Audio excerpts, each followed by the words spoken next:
So first trade of the day for me was in pre-market FRZA.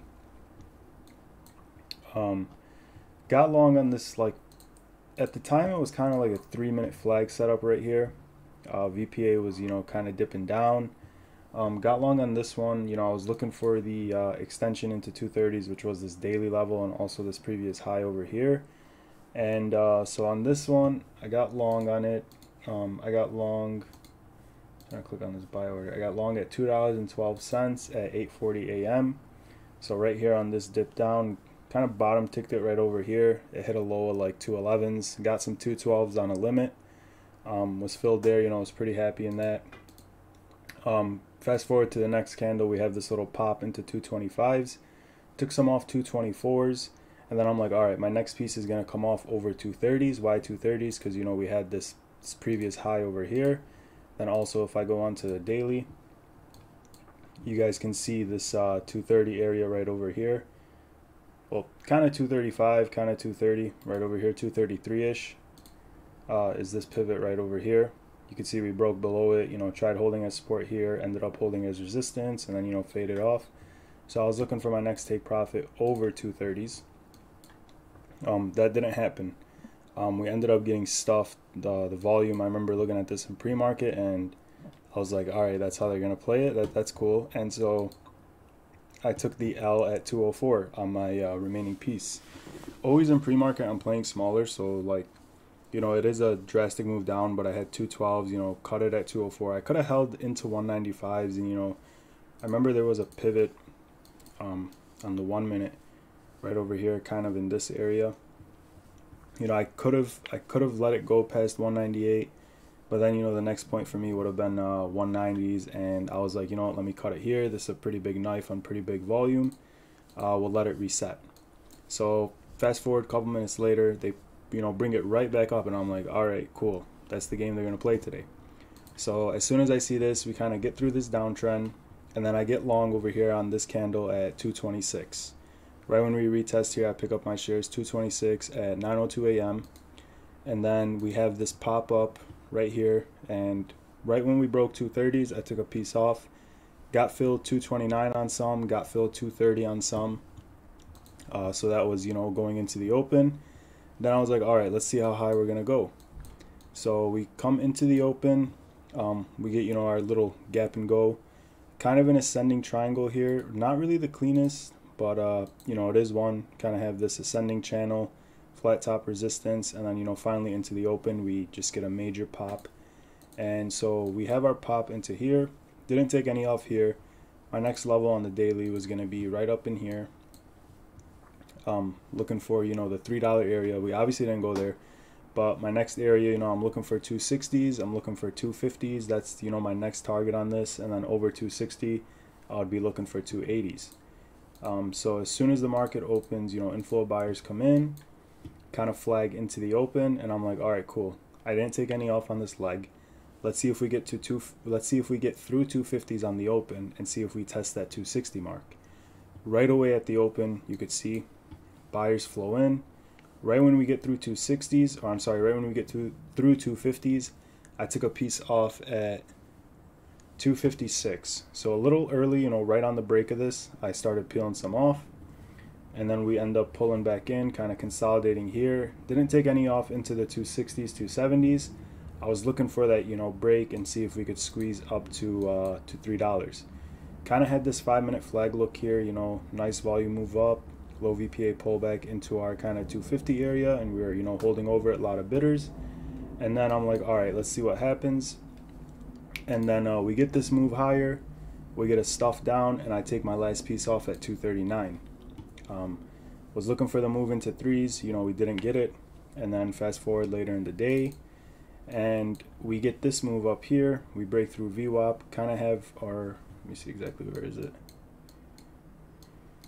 So right over here on this first move up, I decided, all right, let me try this, kind of 5-minute flag look over VWAP. I get long 250s.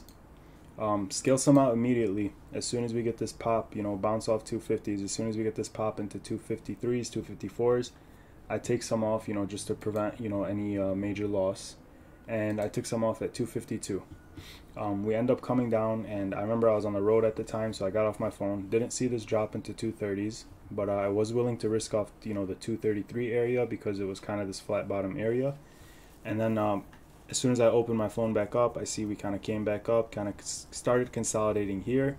And then on this candle right here, I actually picked up more shares. So it took my average from 250 to 247. So right here on this leg up, I bought some more shares to help, you know, kind of try to help get momentum going, you could say. And then as soon as we have this second pop through 250s, take some off into 255s. And then, let me see, did I take any profits into 260s? Yeah, so I take some off into 255s. Then I'm like, all right, let me see this leg open up. And then as soon as we start coming down, I'm like, all right, you know what? I don't want to risk anymore. You know, I'm on my way home right now, and, you know, I'm trading on my mobile. I'm in traffic. Let me cut. So I cut the rest off at break even for $2.47 for the break even, and never touched it again. So those are my few trades on this name. Next trade of the day for me was SNOA. This is actually the one that I alerted in Goblin Gang. And what we played on this one was a 5-minute flag setup. Let me see where it is. Yep, right over here. So you could see, you know, kind of had this move in pre-market, came all the way down, consolidated over here, got a nice leg up into the open through our, you know, downtrend, connected these highs, formed this line. Kind of started retesting here, and then I noticed a lot of traders were skeptical on this because, you know, we weren't really there was a lot of wicks to the upside and a lot of wicks to the downside. VPA wasn't really the cleanest, but the flag was there. So I'm like, all right, you know what, this thing's starting to firm up around 3. Let me see if I can pick up a wick down into 3s. So I get long at $3.10 at 9:47 a.m. So right here into this candle, get long some 310. Ended up buying some more at 303 when it dipped lower. Got my average down to 306. Right away sent the alert out into Goblin Gang that we were getting long on this flag setup. And then as soon as, you know, I send it, we get this pop right back through 310s into 315s. Immediately take a piece off at 316 on this leg right here at 9:50 a.m. And then we get this move up into 330 area. Took more off. You know, we're coming up to this pre-market area. You know, you always want to take some off just to prevent your risk. You know, if you're in profits, you don't want to, you know, let it go against you in a way. You always want to take some off just to protect your profits. And as soon as we started popping into this 330 heavy resistance area, I noticed there was a lot of sellers on the tape. Took some more off into 325s right into here. And then I did hold my remaining piece.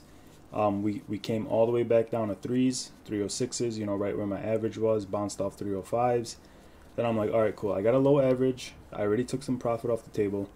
Let me hang on to some and let me see what happens. Let me see if we get this squeeze through 330s. And let me see if, you know, we open up and start testing this 340s, 350s. And you see this day, you know, we had a nice pop into 4s.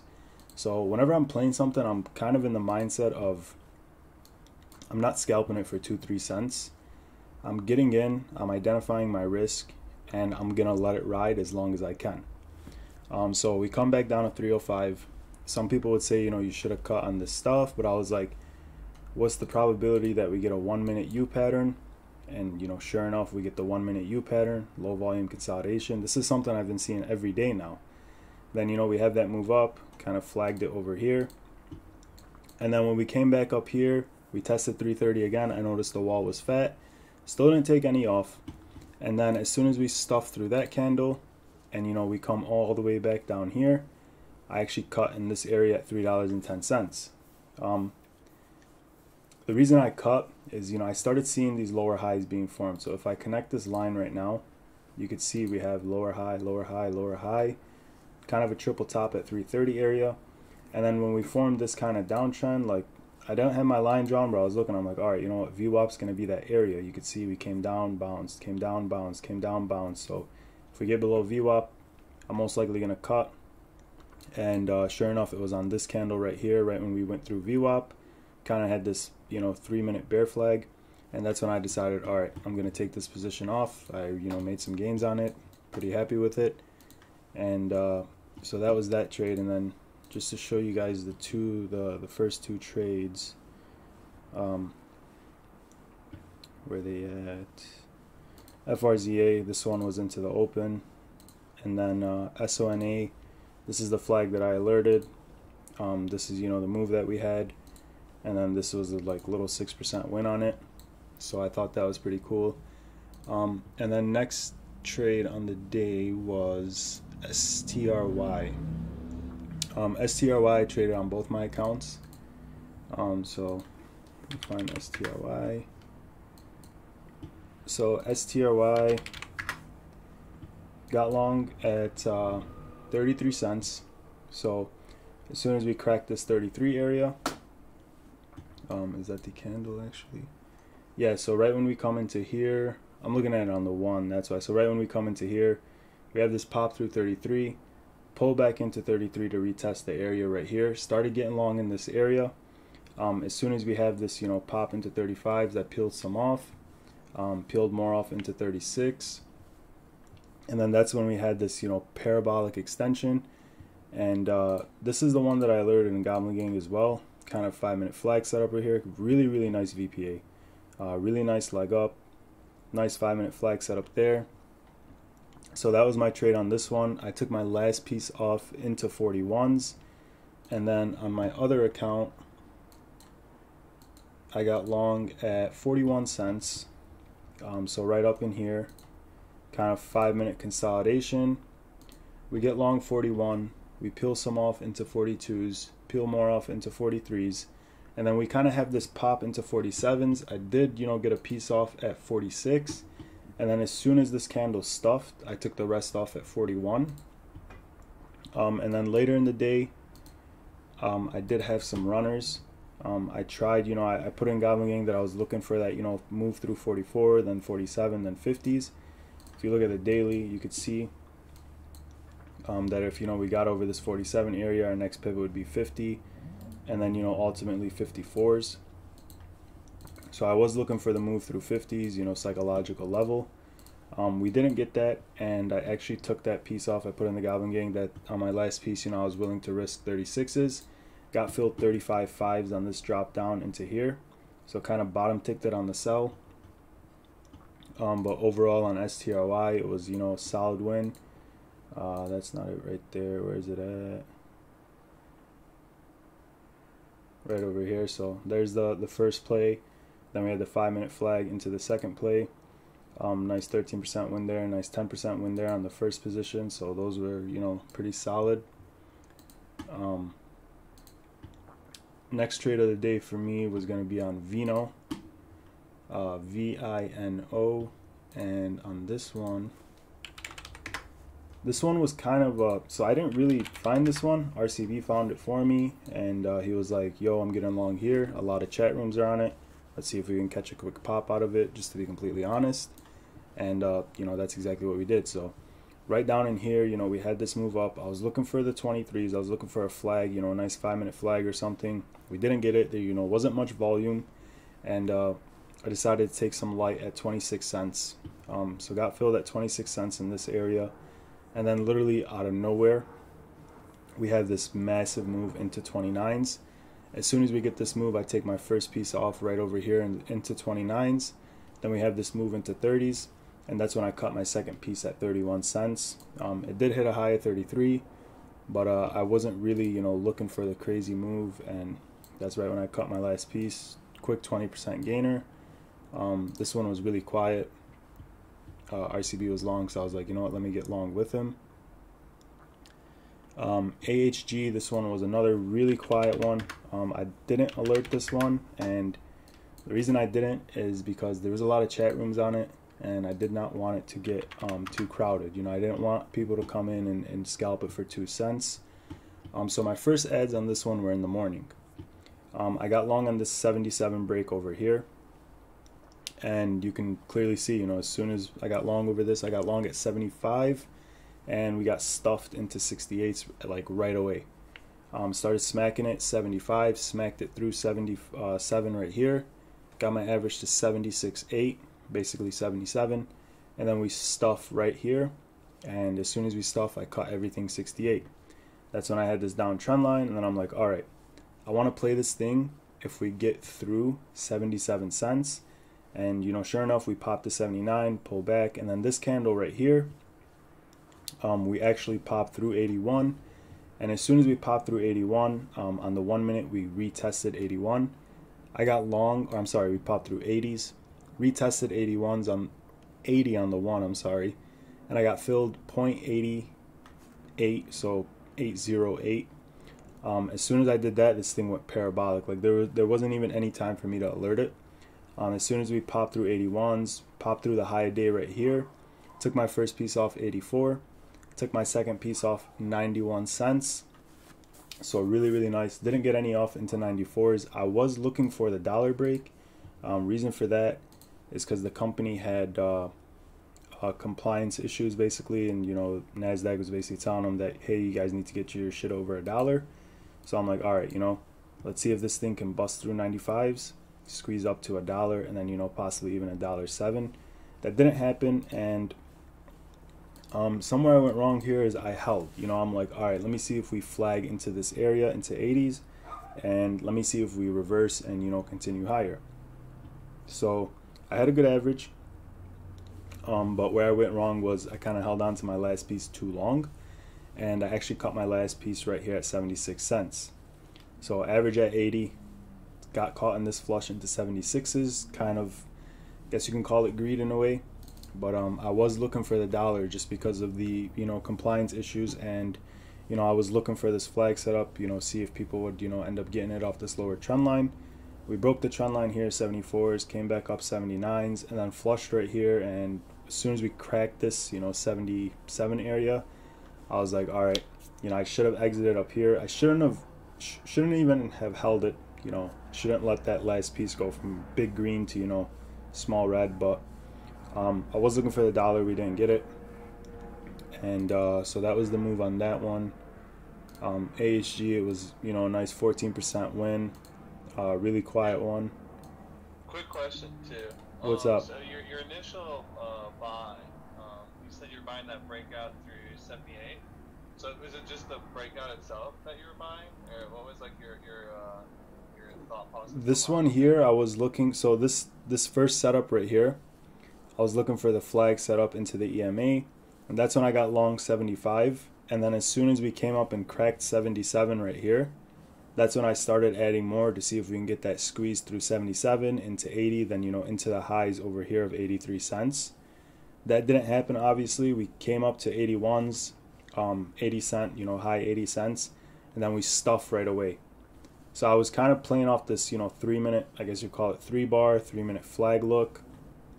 And we got stuffed here, and then right here I wanted the 80 break, and then I wanted a flag into the 80, but all we got was a 1 minute 80 tap. So we broke through 80, we came back down, tapped it, and we held it as support, and then that's where I got long at 80, and like literally as soon as I got long, this thing just exploded. I got you. So the initial one that it was you were looking at the pullback, trying to enter during the pullback, I'm guessing? Yeah. So when this thing, when the first one, this one over here. Yeah. So this one over here, we had this look over here. We came up to 80s, came down, and then on this candle right here is when I started adding. We came down into 75s off our VWAP, took some at 75, and it flushed. You can see that it flushed into 70, but at the time this happened so quick that it was like. Yeah, I'm sure it's super whippy too. Yeah. So this like came down to 70 and like it came back right away. Lower volume at the time you could see, but buyers were clearly stepping in. You could see the stair step up, and so then this candle opens. We get a push through 77, and as soon as we push through 77, I start adding to my position to try and get momentum going, and then that's when we get the pop into 80, and then you could see right here, it stuffs, and then it stuffs, and I cut everything at 68 cents, 68.6, and then I waited for the proper setup. That's all. I was just curious on that initial part, but that makes sense. All right, appreciate it, man. Yeah, of course, man. But yeah, man, like I said, I was looking for $1 on this one. We didn't get it. It's whatever. But overall, I think today my execution was well. I think, everything was solid. I don't really have any complaints. Oh, yeah, there's one trade that I did take the L on, and that was SON. Yesterday, I got long SON, $2.90 over here. Reason for that was, they had that thing this morning, their little conference or whatever. You know, I was awake at 4 in the morning to check on my position, but unfortunately on TD you can't really trade until 7. And so, you know, I couldn't scale any out into this little gap up move into 330s. Fast forward into the open, I get up 8 a.m. As soon as I get up, you know, I'm already into this dump, and I exited my piece for a 10% loss at 260s. I'm not really worried about it. It was a really, really small size position because, you know, I always knew this thing could drop an offering, and, you know, I'm not really one to hold overnight, but got long here and, you know, didn't get any off here, and then ended up selling into the 260s over here. So that was my only loser. Other than that, yeah, other than that, that would be all of my trades on the day. That would be everything. If you guys have anything, you know, you want to ask or any advice you think you... I wanted to ask, I feel really bad about that SONN trade because we talked about it like a long time ago. Oh man, nah, it's I pressed the buy button, you I know? feel like, oh, that's my fault a little bit. No, man, no. Hey, Ticker, I pressed the buy button, brother. I was kind of worried about it dumping, and then then I saw the news. The news wasn't that bad. No, we got good news, but we got good talking news. about sell the news. So what do you think about that? That's On these multi-day runners. that's literally when I was selling at 260s. I was literally like, I was like, man, these motherfuckers. This was a sell the news event. So like, here you have your rumor, you know, you have your run up, and then you get your initial run up here, and then news drops and sell off. Buy the rumor. Is there any way to like know that? Like That's just usually how it. Yeah, that's just usually how it goes in the market. It's always, you know, if there's a rumor like company's supposed to present something this date, people will buy the run up into the news. Then when the news drops, it's usually sell the news. And you know, I knew that, but I didn't really. The reason why I was kind of confident in the overnight is because I was like, all right, low float, already been running, already a lot of eyes on it. And, you know, if they drop any kind of good news, you know, any FDA approval, any positive trial results, you know, we've all seen in the past what small caps can do with positive trial or FDA news, and they can skyrocket. And, you know, we were all looking at the daily yesterday, and, you know, we seen the daily really has range. And so that's why I was kind of confident overnighting it. I thought, hey, if we get some good information, then, you know, we could, you know, potentially see a nice gap up. And the meeting was 8:30 a.m. and I did tell myself, you know, before the market closed at 8 p.m., I was like, hey, you know, I could always sell out. And then, you know, just if they get good news, I could add the first 1 minute flag or something and ride the momentum there. But, you know, I had a good average at the time. You know, we were popping up into threes, and I was like, all right, you know, let's see what happens. And, you know, ultimately they just sold the news. And that's usually how the market is. It's buy the rumor, sell the news. Yeah, got to be careful with those. I was actually thinking about buying this. I thought the webcast was at 8:30, so I was watching it too. And then they had that PR come out at like 8, and then suddenly it just dropped. Yeah. I was like, what the heck? Yeah, so And then I read the PR, and the PR didn't even sound that bad. Then I read the 8K, and that didn't sound that bad. I was like, why in the world did this drop so much? yeah, that was just like strictly buy the rumor, sell the news, and you know that's the name of the market. You know, it happens, and you know all we can do is learn from it. But it is what it is, man. Yeah.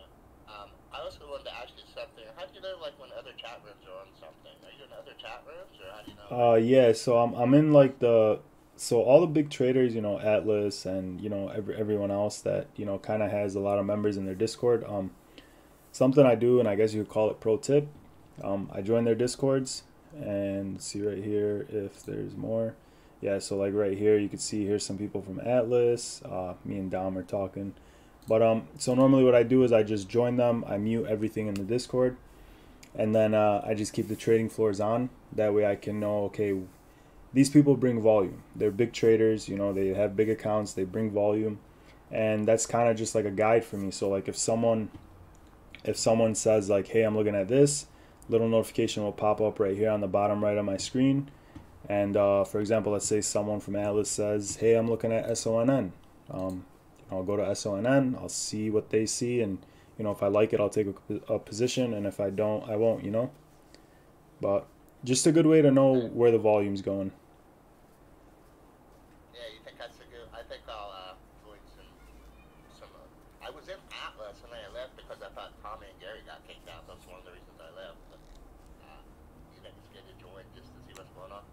I mean that's all up to you, but that's something I use. Like, just traders I know that can bring volume. I like to know where the volume is because some names you'll think you're quiet on them, and then three other chat rooms will be on them, and then you'll think to yourself like, do I really want to be in this position now? Like there's a lot of big traders in on this. Once we get a quick move, it's probably gonna come right back down, and so there's many different ways to use it, and that's just a couple of the ways that I find it pretty useful. Cool. I had one more question for you. I posted in the chat room about, I think it was SNOA at like 7:30 in the morning. I don't know if you can see that. Was that in the Goblin Gang or? Charter.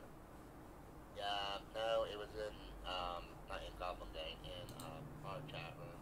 Was it in random chat or study chat? It was in study chat, and like 7, I think it was like 7 a.m. or 7:30. Yeah, before that. I believe right here. Yeah, there. Yeah. I don't know if you can read that, but I was talking about, like, see, for me it looks like a flag, but you had all that selling volume come in. And so I was thinking about taking that one. I didn't take it, but I was thinking about it, because especially off that pivot, but you had all that selling volume. And it wasn't really step down volume, but then it exploded into new highs. So I was like, kind of thinking, like, would you take this trade in the pre-market or no? I'm looking at this, kind of flag setup right here. I maybe, looking at it now, anyone's gonna say they would have taken this, but in the moment, like if this is all we see, like, maybe I would have put on some smaller size just because, the fact we're holding over this 280 area, significant level, finally break through it on a bullish engulfing. That's your first retest over the area, kind of confirm it as support. And let me see the volume.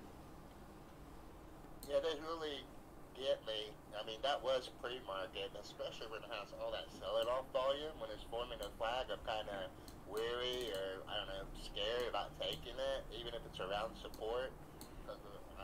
I'm always thinking it'll be a knife or something, so I don't know how you approach that. That's kind of yeah, like if I seen this, I probably I probably would have put a few on just based off this 280 pivot, based off this EMA 9, kind of holding over this area.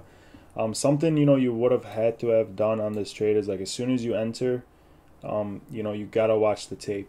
Another way you could have played it is, okay, you get this bounce off 280, you get kind of this higher low, and then you get this wick, wick down. Wick ends up forming a higher low of the wick. Then the body kind of closes over, and then another way you could have done it is like you could have seen, okay, here's our breakthrough VWAP and our EMA 9. And then, we get our, flush candle into it, retest it, hold it as support, and then, this could have provided another entry with a risk off 280. But another thing I'm really looking at now on the one is like, look how much volume dies off. So you have all that selling volume too, it's kind of scary. And then once it hits that 8 EMA, look at the volume completely die. So yeah, if you're short, this is where you want to like kill it, right? Like why isn't there a selling pressure? And that's 10 minutes, of time. So that's the only thing to me that looks bullish. Like at that second red candle with that high volume. I mean, would I enter there? Probably not, because that's kind of looks scary to me. I mean, it's hitting the 8s. If you want to like hit it and then like wait, you could, but then the next volume, like it being super low, and then like it's still kind of low, and you could hit a dip. That's the only thing that I could see. That's just my opinion on it. Yeah, I agree with just Ben. On the one, it's not really the cleanest, but then you do, get this 1 minute kind of consolidation that kind of forms that, U shape. But I think the play here would have been like over 290s, because that lines up with our VWAP and our EMA, and then that's on the one. Then if you go to the 3, you can kind of see, low VPA. Yeah, low VPA consolidation, and then I'm sure if you were looking at the level 2 at the time, you could have caught some, big bidders step in down here, and then that would have been another confirming signal. But as a 5-minute flag, on this suck up, you could try some just because it's really low risk. But in pre-market, you know, something I've learned is the volume's not always going to be the cleanest in pre-market. You know, you kind of just see the setup, and you know, you just, like I said yesterday, you know, you just got to put it on with smaller size. Pre-market is like a different ball game, and it's not gonna be, you know, the cleanest.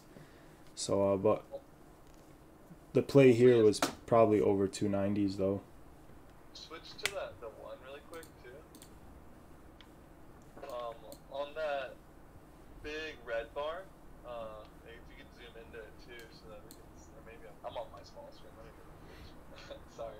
No, no, you're fine. Yeah, you see all that that huge stick of red volume, Yeah, but it kind of matters where that comes in. Like if that like if that's all supported at the bottom, like a lot of it's gonna be buying, you know, too down there, respecting the level. So, and then if you wait and then you see there's really light volume and then it comes back to it, um, and then if you wait and you see it come back to that level on light volume, like I would, I mean, I could see it being worth a stab. I also don't trade free market, so take that with its 2 cents as well. I'm not the right person yeah. for it, really. Yeah, down here, you know, you could have put some on smaller size, but you know, like I said earlier, I think 290s would have been that area because you know you get that flat top break. Then not only that, you know, you get the EMA 9, you know, crossing over the view op. That's another thing. But then you get, you know, your candle over here on the one, confirming the EMA 9 and the view op as support and 290 as support. So I think right here would have been the ideal long, kind of this 1 minute flag setup. And then, you know, you get your move higher through 305 and then, you know, continue to push. But down here, you know, you could put some on. It would be a little more high risk. Well, not really high risk because, you know, it's a very low risk position. High risk, I say, because, you know, this big stuff candle. But another thing that I do want to note is, like, the fact that this volume was so high and we didn't stuff through this level. That's kind of something that's given me, like, okay, yeah, this is really worth a shot down here because normally if you get a candle like this high volume and you pull it into a pivot, you know, this should have broke this level and possibly flushed into 270s 269 area. So the fact that we flushed into 280s, which was a, you know, significant resistance level earlier and over here as well, and we held, that would be, you know, another bullish signal to me, especially being pre-market, because, you know, like I said, pre-market is the volume's kind of BS. But this right here would be all tape, in my opinion. You'd have to look at the tape and, you know, you'd see the bidders start stepping in, overpowering the sellers. And then, you know, ideally for me, if I really were to play this, I would have waited for the 290 break just because that would have gave me, you know, a little more confidence in the position. Then, you know, first take profit would have been through this 305, through these upper wicks. And then, you know, we would have went to the daily for, you know, all of this up here. Yeah, thanks a lot. I really appreciate that. I definitely have to watch the 1 minute more, and also I wasn't really considering that second like pivot off that flag, so I appreciate that. Yeah, of course. Well, like, yeah, anytime you see something in pre-market, man, just take it smaller size, just so you get some, you know, meat in the game, and, you know, you see how it moves, because, like I said, pre-market's kind of a different ball game. Yeah, definitely. Just Ben, Yeah. you want to take the Ready for floor, me to brother? switch over? Yeah. Yeah. Of course. Alrighty, whenever you're ready. Okay.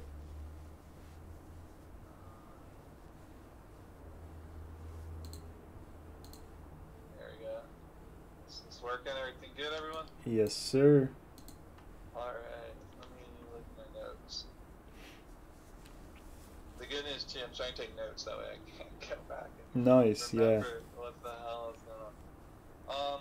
Alright, yeah, so this was yesterday. Someone talked about, you know, being patient and, like, you know, you see it hit something and then go, and you're like, dang it, I missed it, and you want to FOMO.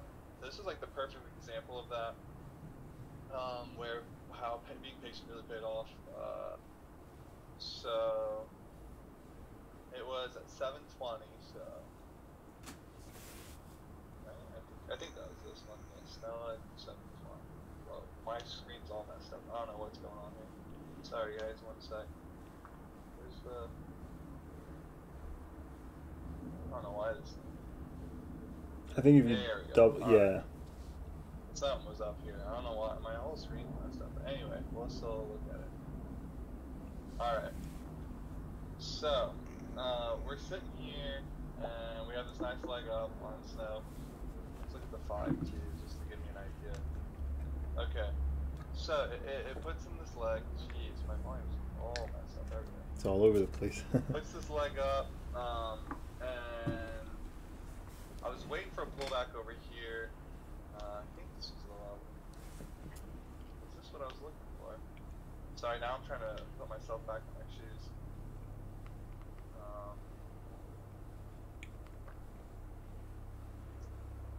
This makes no sense. I entered in here. I'm trying to remember what pivot I was trying to go off of. But I'll already remember, because this is actually a good pivot here too. Let's see. Sorry guys for the confusion. No. Take your time. Just trying to remember exactly. But anyway, just an example of it. I mean, this is all choppy here too. But it hits this pivot, or it hits this level, which is kind of this pre-market level too, and it pops up immediately. And I was like, damn, I kind of wanted to, try a little down at that. I think I was looking at the 20 EMA area. For some reason, I had this level more ingrained in my head. And so I was like, dang, and it jumps back up, and it's like holding up here for a while. Next candle opens, and then sure enough, it dips back down to where I wanted to enter.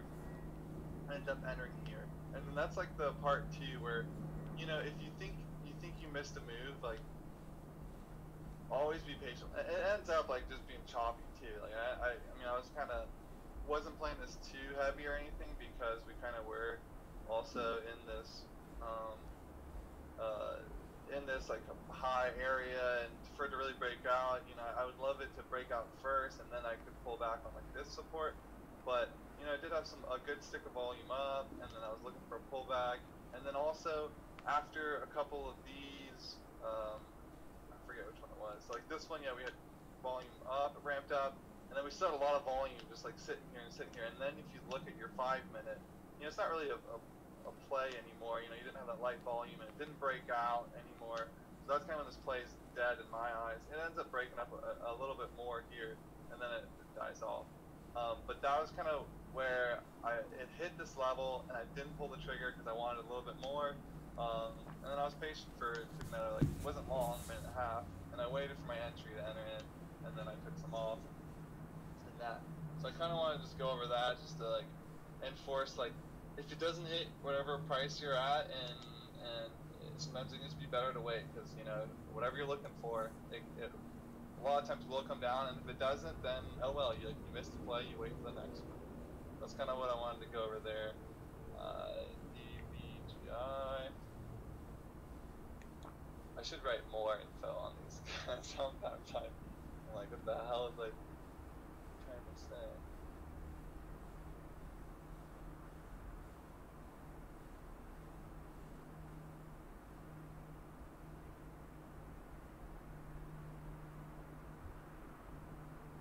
So this one is another one where it doesn't quite respect. I think. No, that's later in the day. I don't know.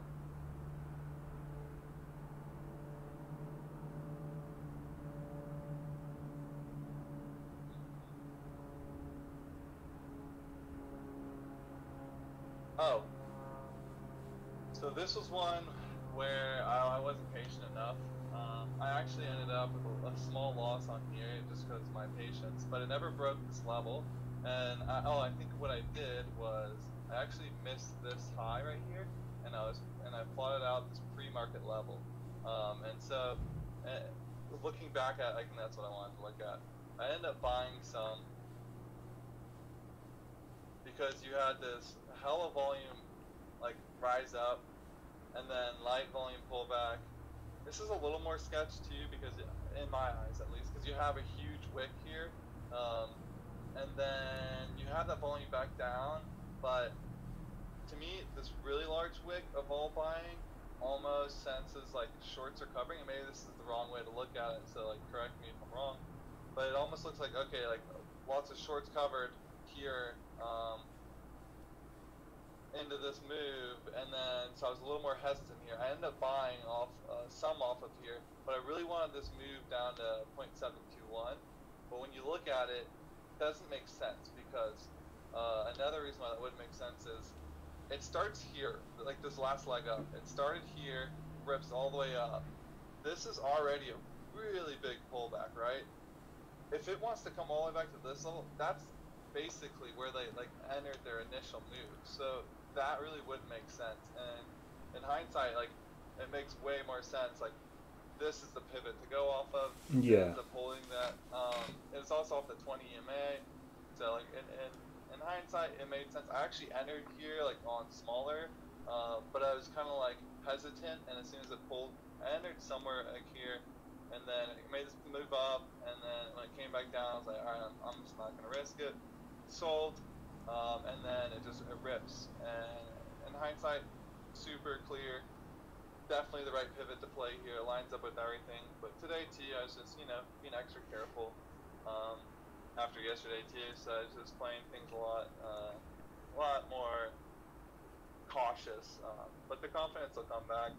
And during later in the day too, I mean, I played things more heavy, but also kind of later in the day too. I mean, with the FOMC meeting, things really didn't heat up very much in my eyes.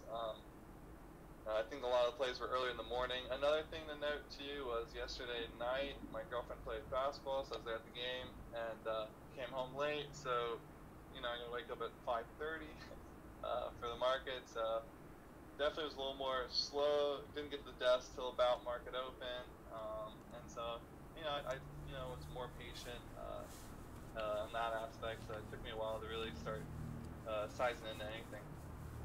Okay, here's another thing to watch out for. So this move, I don't think I played this one, but I did see it pop up here. And so one thing I wanted to note. So we've already tested this level once, right? So now we're coming up to test it again. So previously when we tested the level, look at the volume that we had. So now we're coming up to test the same level. Look at this volume we're having. It's less volume than previously, which to me is a bearish indicator. With that said, I still took a little size off the pullback because I was like, all right, I'm just going to scalp it. And I was able to get a little scalp, but I was super hesitant to hold anything because I kind of figured that, hey, it was hard to break this previously. Why are we going to go on lighter volume here to make it? Also, 254, if you look on the chart, I'm going to fill the daily. It's this previous top here. This is where it ended this day. So that's kind of like another level of support there. Then when we opened today, we opened pretty much at that level. Like if you go back and look, that's our pre-market level almost. So it's a pretty big level of resistance. So the fact that we didn't get over it, and now we're testing it again with lighter volume, makes it a little more sus in my eyes.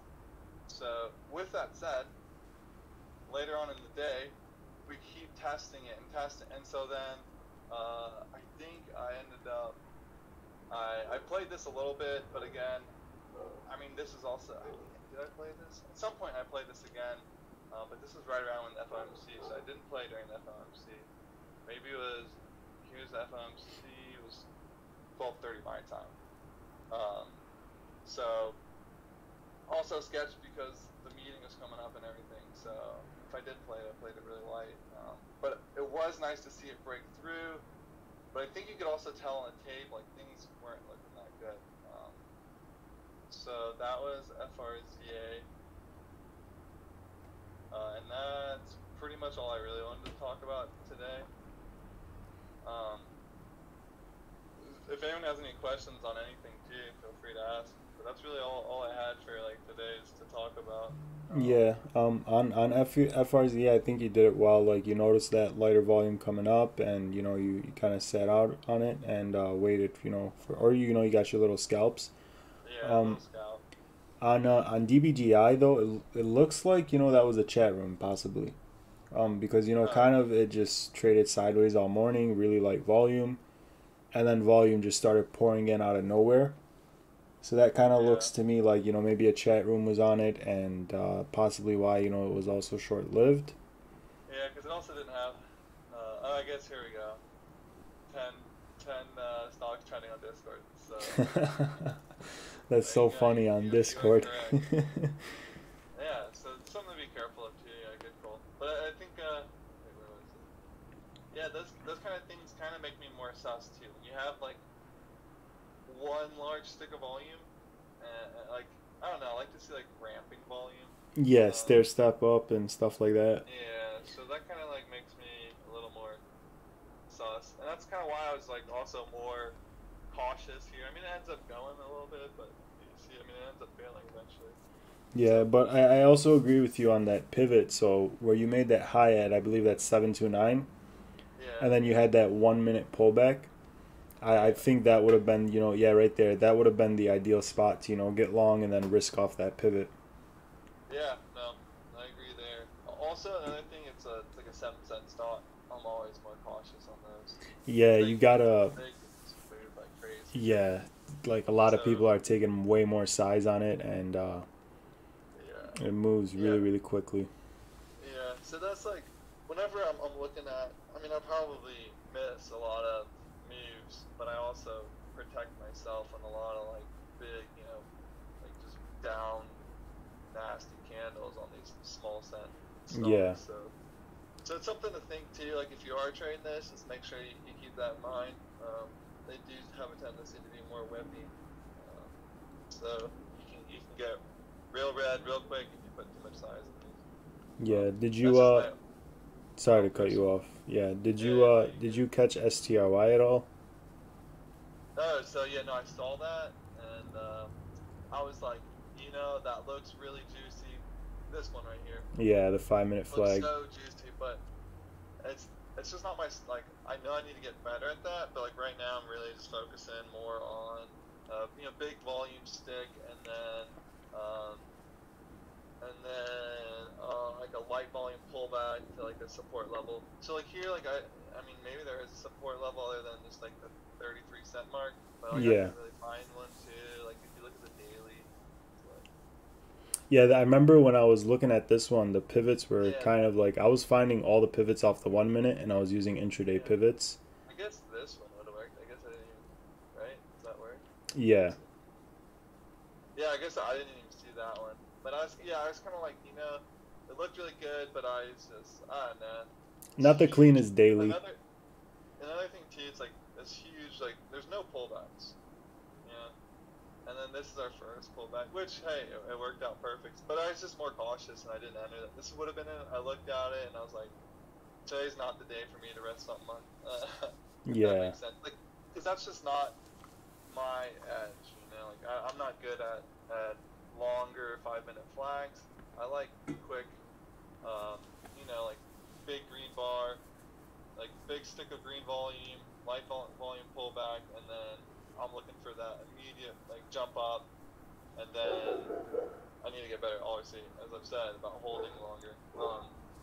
So that's why I didn't enter this one, and I mean it's a really good trade. Congrats on it, and it definitely was like screaming if this thing's gonna go up, but. I was definitely today. My goal is like to be super patient, super disciplined, even with a little bit lack of sleep. yeah. So Just get yourself back in the groove, and yeah, yeah. So yeah, it was a good little green day. Nothing like crazy green, but it'll come. helps the mindset. Yeah, definitely, Yeah, exactly. Oh, but yeah, definitely. this was definitely a really good play. Like look at this volume. Yeah, Like the it is. volume was beautiful. Like that 5 minute Yeah, flag to me was, I guess you could call it picture perfect. yeah, yeah. Look at that thing come Which way down. sticker is that again? STRY. Rest. Yeah, Yeah, I yeah. didn't trade that one. Was that just some strictly Momo play or Discord? Or Yeah, did you have there something was more than that? there was a chat room on it into the run up into 30s, and then Yeah, I don't think there was news, was there? no, there wasn't. It was strictly chat room, and then I noticed the 5 minute flag up there, and then that's when I was like, man, this 5 minute flag is sick.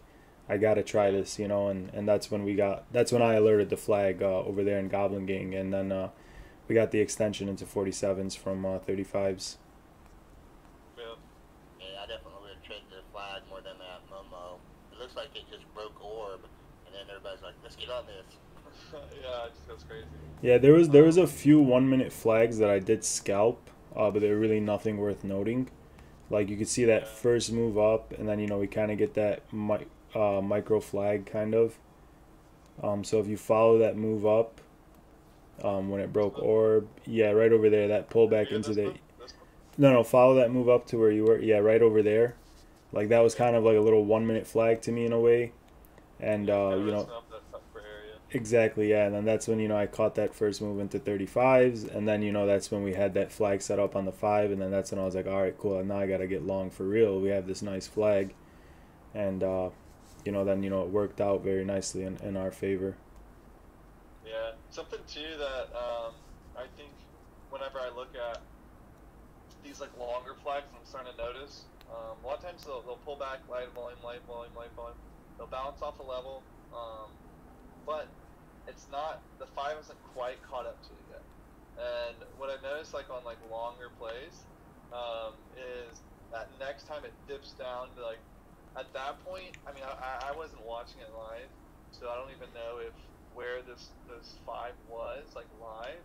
But what I've noticed sometimes is like it comes back testing like that same level, and now this five is here on the eight, and then as soon as it hits that, it just jumps. Yeah, that's a good point too. So usually the trade line, like sometimes if a stock is lagging or something, and the trade line is behind, usually you have to wait for the trade line, which is the EMA 9 or the VWAP. That's what they consider the trade line.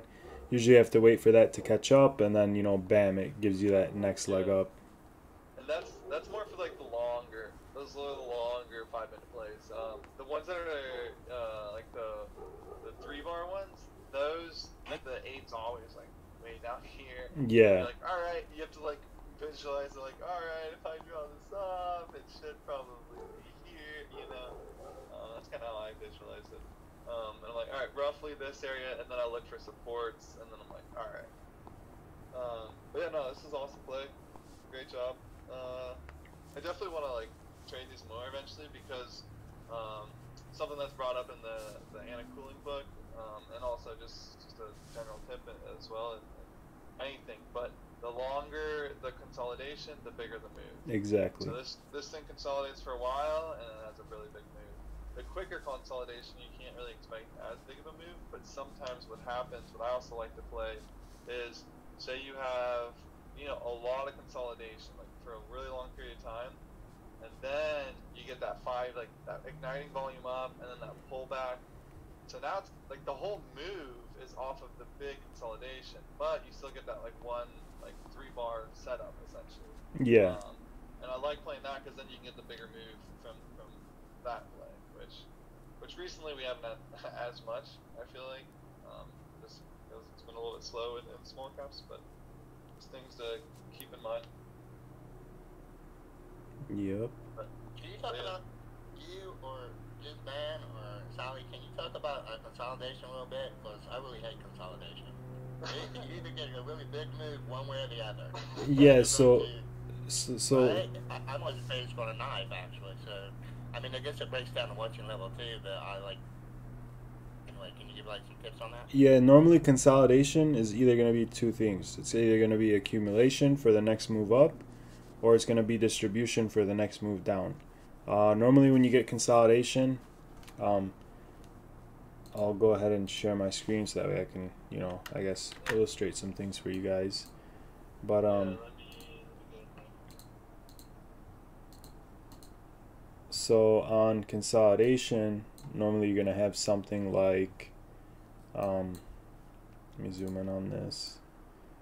So consolidation, you'll have your resistance point, and then you'll have your support point, and then you'll be trading sideways obviously, and then you'll either get that high volume push through here, your retest, you'll continue higher, or you'll get that high volume dump. So you'll come up, you'll test this, you'll dump through your support, retest that, and move down. So basically consolidation is good on any move. Consolidation can, usually the way it works is you get that down move, then you get that accumulation, and then you get the next leg up followed by distribution, and then same thing for this.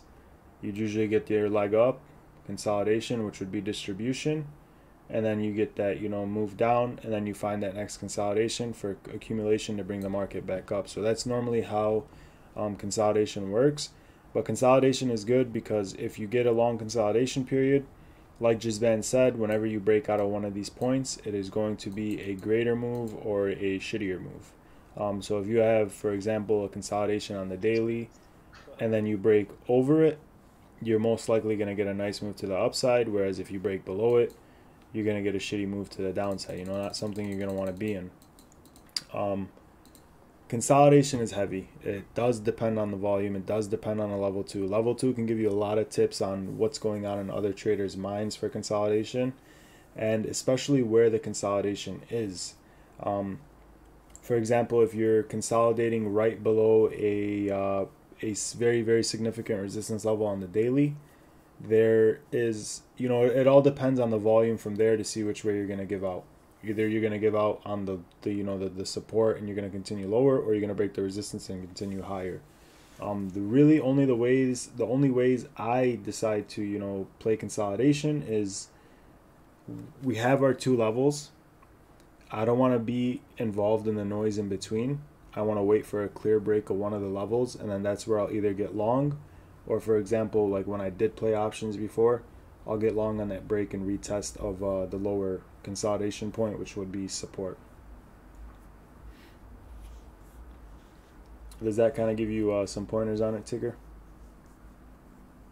Thanks a lot. So basically you wait for like confirmation and consolidation before you get into it? Exactly, yeah, because you don't want to be involved in the noise and then it fail on you and then you stop out, or you don't want to go short in the noise and then it goes long on you and you get that move to the upside. So that's why consolidation, always better to wait for the stock to give you the direction. And then obviously, like I said, volume tells a story, level 2 tells a story, and then you just take it from there.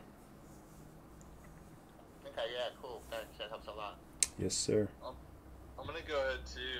And Cooling definitely has some really good sections on consolidation, so I'll go ahead and screenshot some of it and send it in there. Kind of gives you like an idea, like who's accumulating and where they accumulate, and then where your retail traders that are how they like use like fear and everything within a consolidation phase, and like where when people are just like angry, like, oh, I keep buying, and then they buy at the top of it, like, oh, it's gonna break out now, and then like they buy, and then oh, you know what? Nope, it's still just consolidation, and then once it hits the bottom trend line, then it's max fear, they sell. That's where the big, if you want to call them insiders, whatever you want to call them, they're accumulating on the bottom. So like every time that person buys at the top, they sell the shares at the bottom to whoever is accumulating, all those shares. And then on the big move higher, they have a really good average really low, if that makes sense. That does, yeah. And this is a great example here of, consolidation. And then, exactly. we get that move down. And I'm trying to look at the volume, see, is there any, like, warning signals on this? Yeah, you can see. So we get these consistent low volume pull-ups. Yep. Then if you look at the selling pressure, big selling pressure, big selling pressure. Reaches that top. Yep. They just stuff it right back down. And so this is a nice, kind of example of, this is a great example of consolidation. And then also, kind of that distribution phase. Usually distribution happens at the top of a move. So I'm not really sure if you would call this accumulation or distribution, but I call it distribution because, it failed and it came down. But, these candles here are your warning signals. You get the high volume here, here, and then, ultimately on the break through this level, you get the really high volume, and like you break out of your consolidation phase, then okay, right here's the time to go short. But normally, the ideal spot to go short on this would be the pull up into 280s. So for example, if this thing put in a move like this, came down to here and then came back up to 280, that would be your time to get short. You would see the seller stepping back in, and then that's when you would ride it down. So we did just have a stuff move, but like a lot of people will slap this on the break. You can see flat bottom support all the way through, finally give it out. A lot of people got short. The volume obviously tells that story, and then you get that flush all the way into 260s. So yeah, it's